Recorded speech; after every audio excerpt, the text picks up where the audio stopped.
उम्मीद है आप सब खैरियत से होंगे। आप देख रहे हैं zero to AI pro with Zeb Malik. आज का हमारा टॉपिक है रैंडम फॉरेस्ट। जिस तरह मैंने आपको पहली वीडियो में भी बताया था, रैंडम फॉरेस्ट होता क्या है, हम इसको कहाँ कहाँ यूज करते हैं और इसका फायदा क्या होता है। रैंडम फॉरेस्ट बहुत ज्यादा डिसीजन ट्री से मिलके बनता है।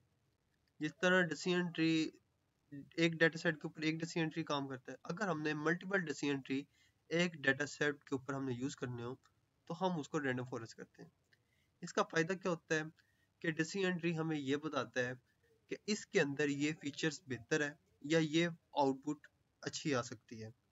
तो हम मल्टीपल डिसीजन ट्री चला के अपनी आउटपुट या एक्यूरेसी को मजीद बेहतर से बेहतर करने की कोशिश करते हैं।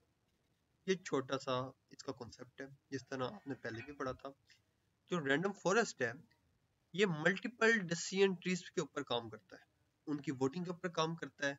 अगर मल्टीपल डिसीजन ट्री ने वोट अच्छा किया तो रैंडम फॉरेस्ट ज्यादा से ज्यादा एक्यूरेसी हमें देने की कोशिश करेगा।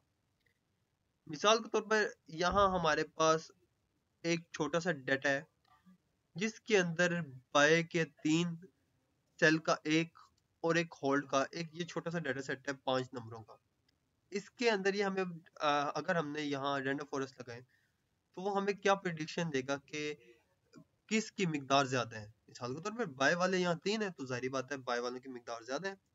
तो जैसे मैं ये कोड रन करता हूँ, ये कोड है, ये आपको आउटपुट मिल जाएगी कि जो फाइनल डिसीजन रैंडम फॉरेस्ट देगा वो बाय का देगा। लेकिन वो ये भी बता रहा है कि बाय की क्वांटिटी 3 थी, सेल की क्वांटिटी 1 थी और होल्ड की क्वांटिटी भी 1 थी। तो जाहिर बात है उसने हमें बाय की क्वांटिटी देनी थी, क्योंकि यहाँ जब उसने प्रेडिक्ट किया तो उसे बाय ज्यादा मिला, उसने बाय की बेस पे हमें ये आउटपुट दे दी। रैंडम फॉरेस्ट स्टार्ट करने से पहले आप सबसे पहले एक ये काम करते हैं, मशीन लर्निंग में अपनी लाइब्रेरीज इंपोर्ट करते हैं जो पांडास, नमपाई, सीबोन, मैटप्लोट्लिब है। डाटा मैनिपुलेशन और एनालिसिस के लिए पांडास और नमपाई यूज होती है। विजुअलाइजेशन के लिए सीबोन और मैटप्लोट्लिब यूज होती है। जो हमने तस्वीरें वगैरह, हम हीट मैप वगैरह बनाते हैं वो हम इन लाइब्रेरीज के थ्रू बनाते हैं। और जो मशीन लर्निंग के लिए हम लाइब्रेरी यूज करते हैं उसे कहते हैं साइकिड रन।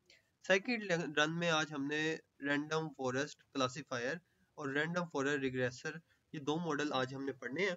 क्लासिफिकेशन का जो मॉडल है ये सुपरवाइज लर्निंग में भी यूज होता है, मतलब जो रैंडम फॉरेस्ट है वो सुपरवाइज लर्निंग में भी यूज होता है और सुपरवाइज के क्लासिफिकेशन में भी और रिग्रेशन दोनों मॉडल में यूज होता है।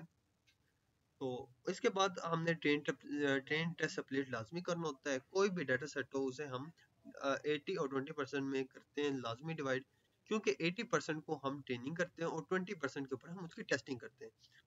फिर जब हम ट्रेनिंग कर लेते हैं और टेस्टिंग कर लेते हैं तो हम ये देखते हैं कि हमारा रिजल्ट अच्छा आया है या नहीं।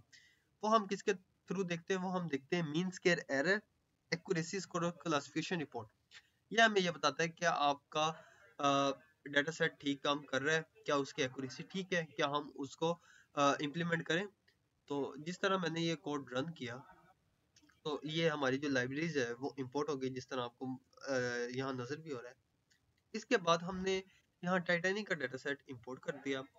इंपोर्ट करके हमने जो है डाटे के अंदर इसकी सिर्फ और सिर्फ वो क्लास डाल ली जो कैटेगोरिकल डाटा की है। वो डाल के हमने जो पैसेंजर का, मिसाल के तौर पर हम जो पैसेंजर यूज कर रहे हैं वो 100 है, तो 100 पैसेंजर्स का डाटा सेट यूज कर रहे हैं और रैंडम हम कह रहे हैं कि सब में से उठा ले। टाइटैनिक का डाटा सेट है, उसको डाटा फ्रेम में रख दिया और मैंने कहा कि पहली 5 कॉलम भी प्रिंट करवा ले। इस कॉलम का सिर्फ और सिर्फ इतना मतलब है। तो देखें उसने हमें कॉलम में बता दिया कि सर्वाइव वाला है, किसके क्लास से बिलोंग रखते थे, मेल या फीमेल थे, एज क्या थी उनकी, फेयर मतलब उन्होंने कितना किराया दिया और कहाँ के रिहायशी थे। और फिर उसने ये बता दिया कि यहाँ इसका जो सर्वाइवल रेट कितना है, कितने जिंदा बच गए थे, वो 42% बचे थे। अच्छा, एक छोटी सी इसने ना हमें बताया कि जिस तरह आपके पास डाटा है, अब जो 1 वाले हैं मतलब वो सर्वाइव हैं, 0 वाले सर्वाइव नहीं है। इनमें से ये देखें जिसकी एज 78 साल थी उसने किराया भी ज्यादा दिया, तो ये छोटा सा हमें उसने डाटा सेट दिया है। तो इनमें से हमें बताएंगे कि कौन से वाले बंदे ज्यादा बच सके या नहीं। इसके ऊपर छोटा सा एनालिसिस है। सबसे पहले मैंने इसकी नल वैल्यूज रिमूव करनी है। नल वैल्यूज रिमूव करना इंतहाई इंपॉर्टेंट होता है, क्योंकि अगर हम नल वैल्यूज रिमूव नहीं करेंगे तो हमारा डाटा सेट ठीक काम नहीं करेगा। एज, इम्बार्क टाउन और डेक वाला कॉलम जो होते हैं टाइटैनिक के डाटा सेट में, उसमें बहुत ज़्यादा नल वैल्यूज होती हैं। हम सबसे पहले इनको नल वैल्यूज को डॉट फिलना के मेथड से ख़त्म करेंगे। इसके काफ़ी मेथड है नल वैल्यूज को रिमूव करने के लिए। लेबल इनकोडिंग भी कर सकते हैं। लेबल इनकोडिंग ये करते हैं कि हम उसको ट्रांसफॉर्म करें 1 और 0 में, जो मतलब मेल को 1 में कर दें और फीमेल को 0 में। और इम्बार्क टाउन मतलब इसको करने का ये होता है कि 1 0 1 इस तरह करके हम इसमें डिवाइड कर दें कि ये किस क्लास से बिलोंग रखता था, मतलब किस सिटी से बिलोंग रख रहा था।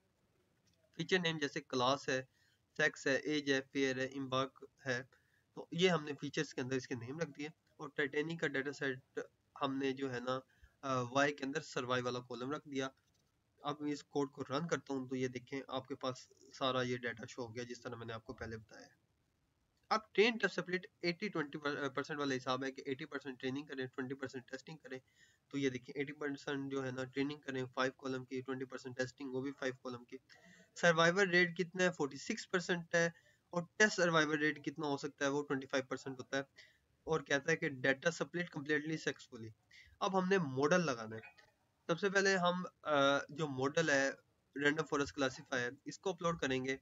फिर हम ये बताएंगे नंबर ऑफ ट्रीज की तादाद कितनी होनी चाहिए, डेप्थ हर ट्री की कितनी होनी चाहिए, और डाटा कितने अपने आप में कितने को स्प्लिट करे ये बताएं। ये इसके सारे पैरामीटर्स हैं। हम पैरामीटर्स देते हैं। रैंडम स्टेट 42 इसलिए देते हैं कि सबको लगता है कि इससे रिजल्ट हमारा बहुत बेहतरीन होता है। फिर हमने ट्रेन और टेस्ट किया और उसके बाद ये देखें इसने हमें बता दिया मॉडल आपका ट्रेन हो गया। नंबर ऑफ ट्रीज कितने 100 है, डेप्थ कितनी है 10 है, फीचर कौन कौन से यूज हुए हैं 5 यूज हुए हैं। अब ये हमें प्रिडिक्ट करेगा, प्रिडिक्शन देने के लिए ये तैयार है कि क्या हमारे बंदे बचे हैं या नहीं। अब ये हमें प्रिडिक्ट कर रहा है तो एक्यूरेसी स्कोर फिर इसकी चेक करेंगे कि क्या इसकी एक्यूरेसी ठीक आई है, उस बंदे को इसने ठीक प्रिडिक्ट किया है। क्लासिफिकेशन रिपोर्ट भी हम इसके देखेंगे।